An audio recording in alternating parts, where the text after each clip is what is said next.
Hi, welcome to my channel, Readerwoman. My name's Judy, and let's talk library tour. I thought it might be very interesting to start going through my books. As I've mentioned many a time, my library is very disorganized. And so I thought it might help me to get a little bit more organized and to figure out where things are at and where I actually want to put books. So I thought I would start on one of my smallest book areas. And right here we're in my dining room. And I have this hutch that has china on the top two shelves, and then down here I have books. So and I think there's enough books. This will probably take us 2 videos to get through. I don't want to go too long, but just to start off, books. Where did they all come from?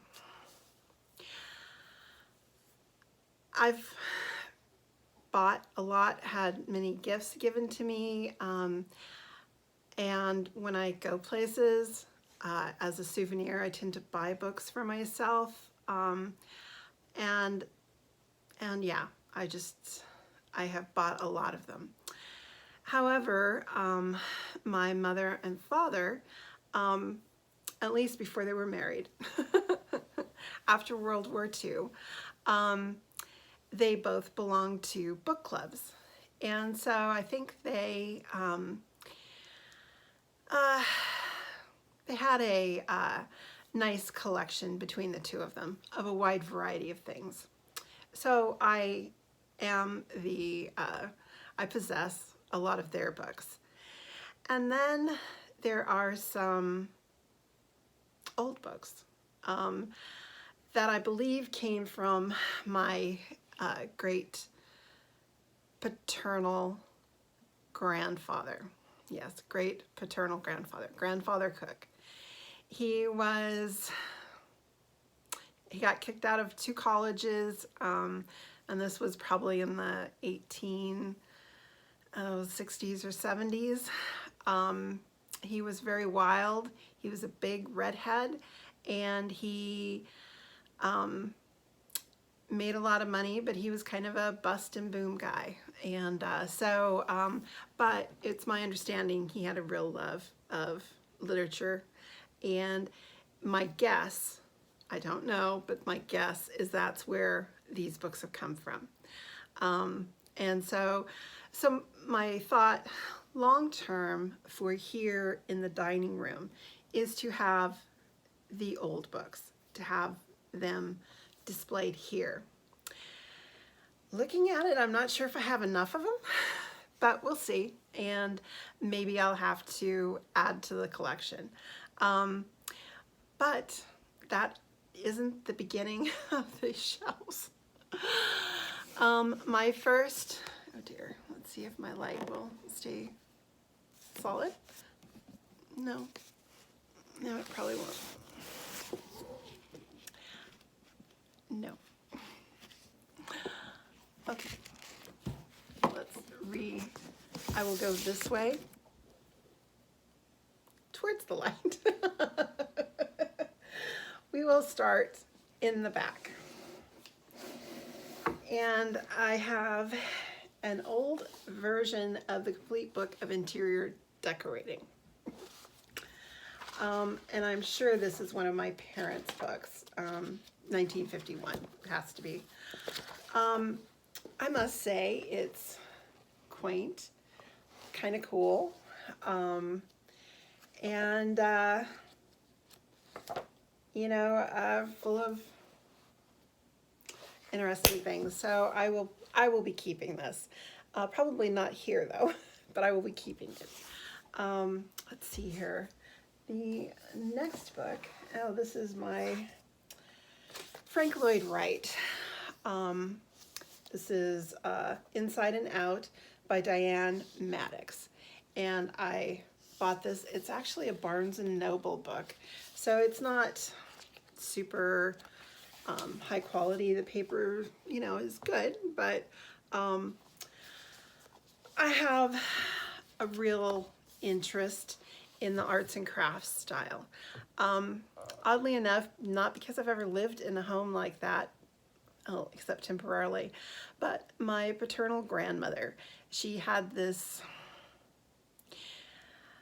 special little house that she purchased for her family, and that she lived in almost until her death. And so it's a uniquely designed house, and I have, as you'll find out, I've got a lot of books. So I've been trying to discover more about the style, and once again, I have a great love for it, and an admiration, of course, for Frank Lloyd Wright's architecture. So anyways, that's one of my books. And I'm thinking in the family room, I have a nice built-in bookcase. And I'm thinking that the architecture books, any kind of art, that kind of thing, would naturally go there. Particularly since I have an old encyclopedia set, which I have no need for. It wasn't even mine to begin with. I just took it because a friend, an elderly friend, was getting rid of them, and I was like, oh sure, little thinking, no, I shouldn't have, as I've gotten rid of the two sets that my family had had. So anyways, and then my big beauty at home with books. I've almost loved it to death, but yeah, I still enjoy looking at it, rereading it, and seeing how people deal with their libraries. It's a fascinating subject, of course, for any of us who are, you know, part of BookTube. Then we get into my Gustav Stickley, More Craftsman Homes. This was put out by Dover, and the reason I bought it was because of all the floor plans. Once again, I'm trying to find where my grandmother's house design came from, and it wasn't here. It's just kind of interesting. Let's see here. Oh, I have, I was subscribed to this magazine, American Bungalow, and just full of great articles about craftsman style, everything, and then, you know, furniture and stuff like that.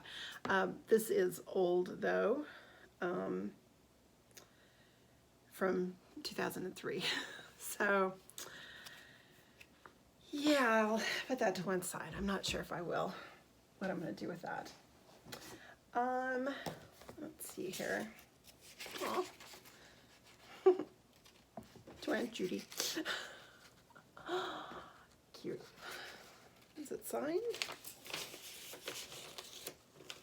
Oh, from Rachel, my oldest niece. Many years ago. That's so cute. Let's see here. Then we have Craftsman Bungalows, 59 Homes from the Craftsman, which was a published magazine by Stickley. Another Dover book, and once again it gives floor plans, which is very helpful. Okay. A little embarrassing, but I've done needlework, and the ermine tapestry magazines are so beautiful. I really have a hard time throwing them away, so I collect them a little bit. Now here's where I thought California Bungalows. Once again, these Dover books, it's just amazing everything that they print.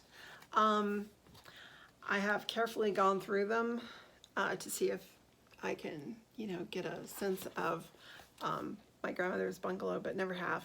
So, but I think they're interesting books, and I think that definitely something I want to keep long term. Here's another Gustav Stickley, Craftsman Homes, Architecture and Furniture.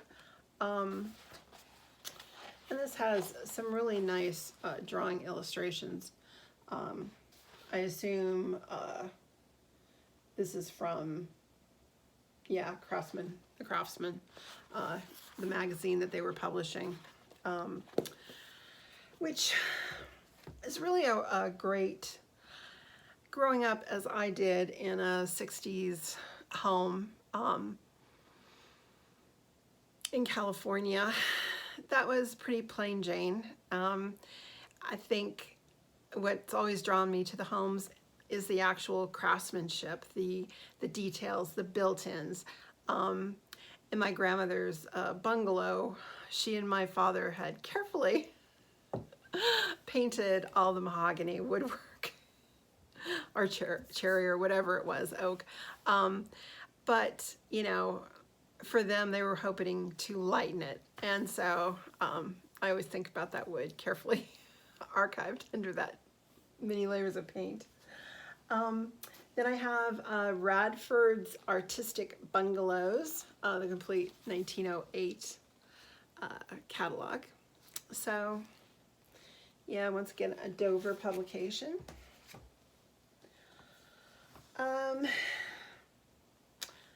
I also, you know, was hoping to get help picking paint, so I have this color palettes. You know, it's always helpful to view photos and get a sense of things that you might like. Although I work with color all day, it's hard for me to imagine living with color. So yeah, it was a nice addition to actually go through that. Then we have the new family home, which I loved the stairwell here, if you can see that on that. And in fact, when my brother and I were replacing what used to be a wrought iron railing going down the steps, we used something similar to this. And you know, always been a dream, build your own home. I'm old enough now to know it's probably not ever gonna happen. But I do have a dream, you know. It'd be nice to have a cozy, small place, one story, to live as I get older. Now we come to Scrabble, the official Scrabble Player's Dictionary. This was a Christmas present from my friend with whom I played Scrabble, and we had a great time together doing it. The only thing was we had to decide on rules.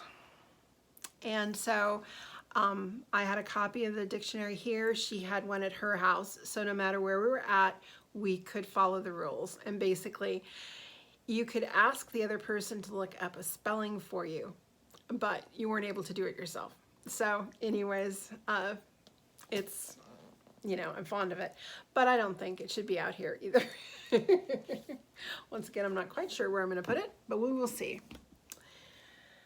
And then this was a gift from a friend, The Wisdom of Sundays. It's a Oprah Winfrey book, The Life-Changing Insights from Super Soul Conversations. I haven't read it so far, but I appreciated the thought, and hopefully I get to it one day. Okay, and here's my physics book from community college. And it shouldn't be out here at all. But it's out here because I was working with my niece when she was in elementary school. So that was only 15, 16 years ago. So anyways, that's what it's doing out here. And yeah, I don't even know if I really need it anymore, but it was nice to have it as a resource to pull out to try to create a science project. So for those of you who are around children, this is another one of, yeah, this is another Barnes and Noble, but The Art of the Book Plate. I have definitely appreciated the book. I do look at it periodically. One year for Christmas for my nieces, I made them all book plates. And I thought it was funny because my niece Katie, all she was reading was vampire novels. So I had it where I think there were teeth and there was like little blood droplets coming down the side of the book plate. But yeah, she's embarrassed by it now. So anyways, that will need to get moved. Here is one of my favorite Harold Bloom's, Genius. A mosaic of 100 exemplary creative minds. And he just goes into lovely description of so many geniuses, literary geniuses that, yeah, I thoroughly enjoyed reading this one. Part of my, you know, where am I going to put this? This will be a good question. I'm not sure if the family room is the place to go or not. I'll have to think about where this will have to be relocated. Let's see here. And then we have, this was a lovely gift. David Suzuki and Wayne Grady, Tree, A Life Story. So oh,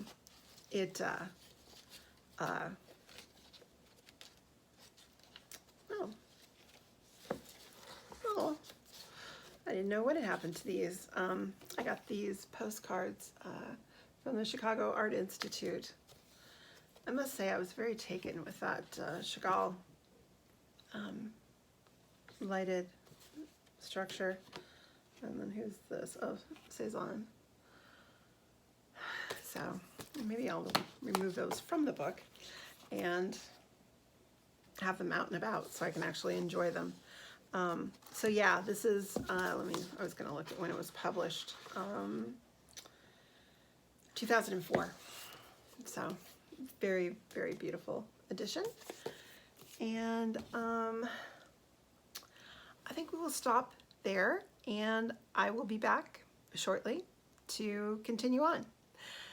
Talk to you later. Bye.